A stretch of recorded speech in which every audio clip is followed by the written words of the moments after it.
Hello, and welcome to This Is Not What I Signed Up For, the podcast for new managers in the space, teaching you how to swim so you don't sink.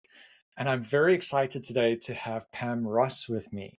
And Pam believes that we spend far too much time at work for it to suck, and that everyone has the power to make work awesome. Pam spent 15 years in HR and operations leadership in the corporate world and quit her job with a mission to improve work life. She brings her experience and her training in resilience, the science of happiness, systems coaching, and self managed work to her clients to build more engaged and innovative workplaces where people are free to do their best work. And I think that's what we all really, really want to do. Pam, welcome. Thank you. I'm so excited to be here. Great. I can't wait to dive into our conversation today. It's going to be a good one. Uh, Before I get into what our topic is, one of the things I do with every guest is ask for what is the worst piece of advice you've ever received, or the worst mistake you've made in terms of management, Well, lucky enough, I've made many mistakes. So as have we all. I continue to make them. I sometimes joke that that's maybe the reason why I started my business, so I can learn and improve all the time. Um, but one that stands out related to today's discussion is I had to fire someone on my team. Hmm. And I had given them sort of the nice version of feedback over time. And when I fired them, they were shocked. And it was a terrible termination, lots of emotion, lots of anger. And upon reflecting back, when I thought about the feedback I had given them, again, it was that sort of nice feedback, like, it would be great if you did this more. How about trying it Hmm. this way? And I had never really had a difficult conversation with them and really dug into, why weren't they being successful? Why weren't these little nice tidbits of feedback catching on? And I wasn't clear about what needed to happen or the impact if it didn't. So yeah, the worst firing I've ever gone through, and being an HR, I've done a lot since then. But yeah, that was the worst one, and I learned a lot about feedback. I think that's something we all learn. I've got similar as well with just not giving that right feedback, trying to be nice and all of that. But Mhm. that's a great point as to what we're speaking to today. So today we're going to be speaking about taking the fear out of feedback, which when I saw you message me, Pam, and I saw this topic, I'm like, oh, this is wonderful. I'm adamant about providing feedback and good feedback because of situations like what you just mentioned, where I've also had horrible layoffs and things because I didn't get it right. Mhm. Uh, so let's dive into it. And I think the first thing I want to find out is how does this play out for a new manager who's just in this space? This is not the part necessarily that you first think of when you get into management. But now you're getting into management. It is one of the things, then the realities you're going to have to face. So, how does it play out when people react badly to feedback? Yes. So I mean, just that, Ross, is so interesting because I think a lot of us don't think about what this new job, this promotion to management really means when we take it. We just like, that's the next natural progression. So we Yeah. say yes to it and we don't make the conscious choice of what leadership means. But that's a whole other conversation. So, how does this play out? Um, so what I've seen is some disregarding of feedback because my manager doesn't know what they're talking about. They just went into telling me all of this stuff and they have no idea what my day-to-day looks like. So I'm just going to disregard it. I've seen the emotional reaction and like a kind of an anger reaction when feedback's given in a way that's not effective, and like just trust being broken and people who just don't hear the feedback because it's not given clearly enough. Hmm. Yeah. And then managers are afraid to do it again. If they, so they, and a lot of times, to be honest, they're afraid before they even get to it because they're feeling the fear of it and the emotion behind the feedback before they get into the conversation. So when you're going into a conversation with emotion or anger or frustration, it's never going to go really that well. Yeah, that's true. And I know from my feelings when I've gone in not in the right headspace, it's really not gone well. Yeah. Uh, so leading from that, what are some of the common mistakes that folks would make in giving the feedback that they're going in for? Yeah. And again, I'm going to say this with zero judgment because I've made all of these mistakes. I think we all have. That's what we're here for with this. I'm very open that I've made mistakes all the way along, and you're going to on our listeners as well. But So you learn.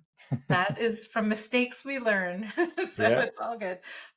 So things I've seen, because of that fear, managers are holding back the feedback. They're waiting too long to give it, or they're waiting for like a formal performance review or something to happen that sparks that they should have a feedback discussion.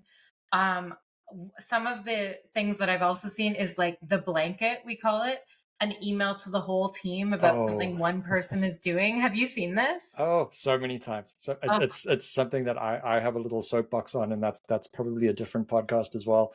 oh Um, my goodness. it's the Yeah. so passive aggressive to not actually solving the problem. Right. So not effective. Like the person who's doing it probably goes, "Oh, I guess everyone's doing this. It wasn't that much of a big deal." The people who aren't doing it know who's doing it. The gossip start, like so many things happen.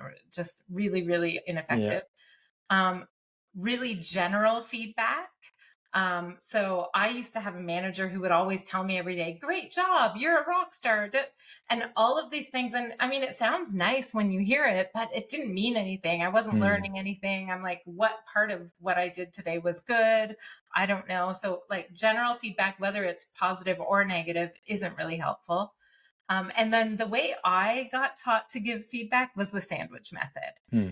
And this is where, you start with the positive, you put the meat in the middle, that's the stuff that needs to actually improve, and then you end on a positive.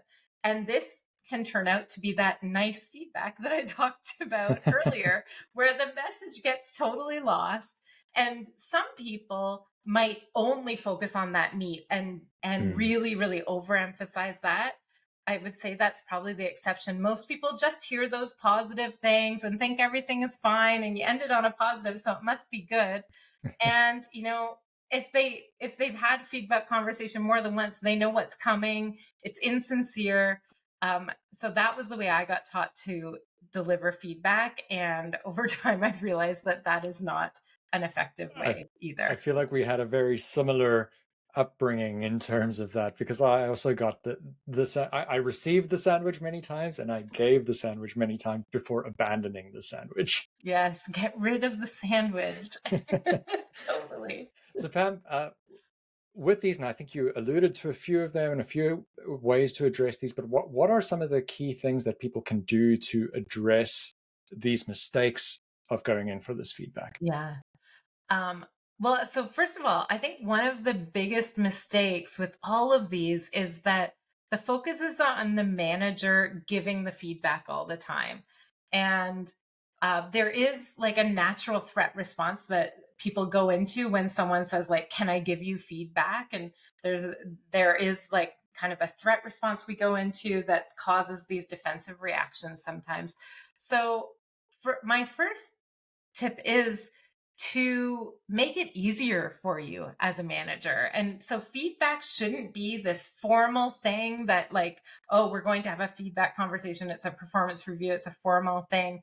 Feedback should be happening all the time, frequent Hmm. and frictionless, not formal.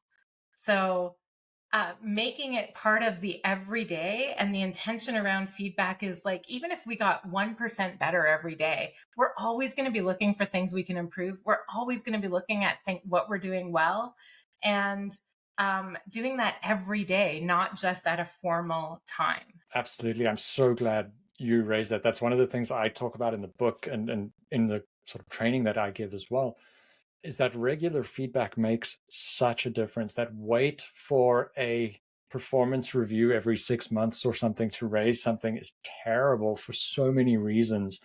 Like, performance review, even in 3 months, you only focus on what's happened in the last 6 weeks, really. And if something bad has happened in 6 weeks, you forget what happened a month and a half ago, 2 months ago, 3 months ago, 4 months ago, and Mhm. the focus can be in the wrong place. oh, it's such a bad Yeah, approach for that, and it tends to go so badly every single time. I love the frequent feedback yeah. mechanism. Where I am currently, we don't really have reviews because we are chatting every day, feedback all the time, and it works so well because everyone understands what's coming, and it's such a relaxed rapport that you get. Exactly. We have something called a blues and oranges feedback model, where blue is the color of trust and freedom. So these are things that are going well, successes you've had, you're building your trust and autonomy on the team. And then oranges are the color of the roadblock. So challenges, things you want to do differently. And we have a blues and oranges discussion after every workshop. After this podcast, I'll have a one to none because I don't my team members off this afternoon, but I'll have a one to none and give myself blues and oranges feedback, and like after in every one to one. So it is just something that happens all the time, and it's a natural part of our everyday. So it never feels like, uh-oh, we have to have talk about feedback right now. Mm, So yeah, I would say that's the first thing. Frequent, frictionless, not formal. And the next thing is, I mentioned how all of those for those ways of feedback is the manager telling someone what the feedback is. And in today's world, in most jobs, the manager isn't right there standing over you, seeing your everyday inside your brain, understanding why you're making decisions. Managers are not omniscient. We are not all knowing. So again, this is a way to make your feedback easy. Ask before you tell. So instead of just going right into telling someone what they need to improve, start asking them about what they think they're doing well and what they want to improve on. So every single, even if you've seen a mistake be made or the outcome of something, you don't know how they got there. So rather than telling them how to fix the mistake they made, start by asking, like, tell me how you got to this point so you can figure out what you're solving for. So, mm. so often, this is one of the things I think that causes that negative reaction in people. They're like, you have no idea. Like, the reason why I did it this way was X, and you haven't asked me anything. Every situation is different, every person is different. So, ask before you tell. Yeah. And I think that ties into so many different things. Like you're sparking off ideas in my head now. Where we're talking about things like looking at the outcome, and it's something I speak to new managers a lot as well. Is where someone doesn't necessarily do something the same way you do, Mhm. but they do come to a good outcome. And Yes. that's something I think as well, where you've got to just be aware if you're giving feedback. Just because someone didn't follow the same route you followed doesn't necessarily mean that it was a bad route they took to get to it. So Yeah. just a little 2 cents that popped into my head there. And I love that because it's an awesome opportunity. So when you see the outcome come, and you've maybe seen like how they were doing it, a little bit of like gotten some hints as to how they were going along and been a little worried, and then they get this great outcome. I love to ask a question. So we also have a saying, which we have something called FOQs, which stands for focused open questions. And we always say, give at least two fox. Focused open questions. It's not what it sounds like, but we like to play with the language. And so you see a great outcome. I would say, like, tell me about this project that you worked on. What are some things that you found you did really well in that? So Hmm. you're going to learn what they were thinking about, what they're proud of, and get a good understanding of like how they're thinking about things and what they see as a good job. And then you can ask, is there anything that you found challenging, or what did you find most challenging? This is an orange question. So that was a blue question. What did you do well? An orange question is, what would you do differently, or what was most challenging about that? And again, you're going to find opportunities to give them some feedback Hmm. in the places where they need it, instead of just blanketing them with something that they don't need. So always give at least two fox, one focused open question that's a blue or a positive, and one focused open question that's an orange or something that they can learn from so that you can help them develop. Amazing. And I think getting those two kind of spaces gives you such fuel for ongoing reviews as well, because you can track back to it. Where were you? How's it gone? Yeah. Has it improved? So I think that's great. Yeah, yeah, absolutely. And you'll notice over time. So this is something we do in every one-to-one as an example. So, and on my team, we don't even have to use the Fox anymore because we just know blues and oranges. So, and that frequent and frictionless piece goes both ways. So I'm sharing what I think I did well this week and finding out what my team members think they did well this week. I'm asking them what they saw I did well. I'm Mm. giving them some positive blue feedback as well. And we do the same with oranges. Here's what I think I can do, I can improve on. Here's what they think they can improve on, and back and forth. And what I have found is sometimes our blues and oranges are little tiny things, like they're, oh, I should have made this call earlier because by the time I called, the client had already looked into it or whatever, right? And that's like a tiny little hiccup. But what we'll find is because we're documenting them and just in a shared doc, over time, I'm like, oh, there's been like 3 or 4 times where something has, like, a client has thought of something before we did. Now that's becoming a pattern and a theme. What can we do to improve that? That seems like it's a challenge for us. So even when they're really tiny blues or oranges, the theme over time becomes something that you can really build on as a strength or develop as an opportunity. Well, that's great. That's great. Yeah. Pam, thank you so much for this. I think just in these tidbits, it's such good advice for folks that are going into this. Perhaps you're about to have your first review meeting, and I think this is a great basis to look at going into that. And I think, even if I know a couple of companies actually prescribe how their managers should do feedback sessions, and it gets difficult. Mm. Uh, what would you say, perhaps as a closing thought, if you have a closing thought on that? Like, how can you address it if your company prescribes your way of um, reviewing someone?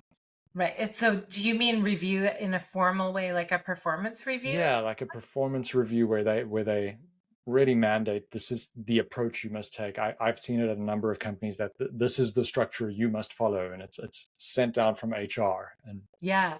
And so I have seen that. So one thing I would say is um that is the formal piece. You can still be doing the frequent and frictionless piece. So this doesn't even have to have a meeting room. This is like we're walking away from a meeting we were just in, and in the hallway, we're saying, "Hey, what do we think we did well in that meeting? What do you think we should do better if we were to do that over again?" Or like we end a Zoom call with a client and we stay on the call for a couple minutes and say, "Okay, blues and oranges. What did we mm, do well? What can we improve on?" That's when I say like frequent and frictionless, it's like not at those formal reviews. Now, as you have those, though, if there is a formal review process, sure, like you might have noticed some themes that you can discuss there. Um, and when you say a certain way, like I've heard things like the SBI method. Have you heard of the SBI method of I feedback? have. I, Yeah. I haven't heard of it in a while, but it's come up before a couple of times. Yeah, so that's like when you give feedback, you must use situation, behavior, impact. And so Yeah. maybe that's what your company teaches, right? So situation, behavior, impact. So I can do that as part of my conversation with you, but I'm going to ask you about it first. Before I give you my feedback in the way the company wants me to give my feedback, I can still ask you what you think you're doing well or what you think you want to improve. So I think you can bring in the conversational element and then also layer on anything that your company Mm, needs, if that makes sense. plug it into the approach. Yeah. I think that's great. Pam, thank you so much. As we're closing off, tell the listeners a little bit about what you're working on. Well, we did just actually launch a free micro course on this blues and oranges, which anyone can get into. But really, my focus is just cultivating more open feedback cultures and making work awesome. Doing a lot of leadership workshops and culture design and development with companies. So yeah, so what Awesome. I love. Fantastic. And folks, if you want to find out more about what Pam is working on, her details are going to be in the show notes. So you can hop over there, check out her links, and follow up with her. Pam, thank you so much for joining us today. This has Thank been you. great. To the listeners, please subscribe. Please give us a listen. If you like this, share it with managers that you may know who need this. And maybe you've got someone who doesn't give particularly good feedback. Perhaps give it over to them as well for a listen. To our listeners, thank you very much for listening to Pam. Thank you so much for joining us today. Thank you. Till next time, folks, keep swimming. Thank you for listening. If you liked what you heard, give our guests a follow and hit the subscribe button for plenty more content like this. I've got a book out covering the type of subjects you've just heard, available on my website, thisisnotwhatsignedupfor.com, or over on Amazon. While you're at it, sign up for my newsletter or follow me on Instagram at rossgsaunders to get news about blog posts, e-courses, and new episodes as they're released. If you'd like to get me in to speak to your leadership teams or to coach some of your managers, reach out to me via the website or drop me a line over at LinkedIn. Till next time, keep swimming.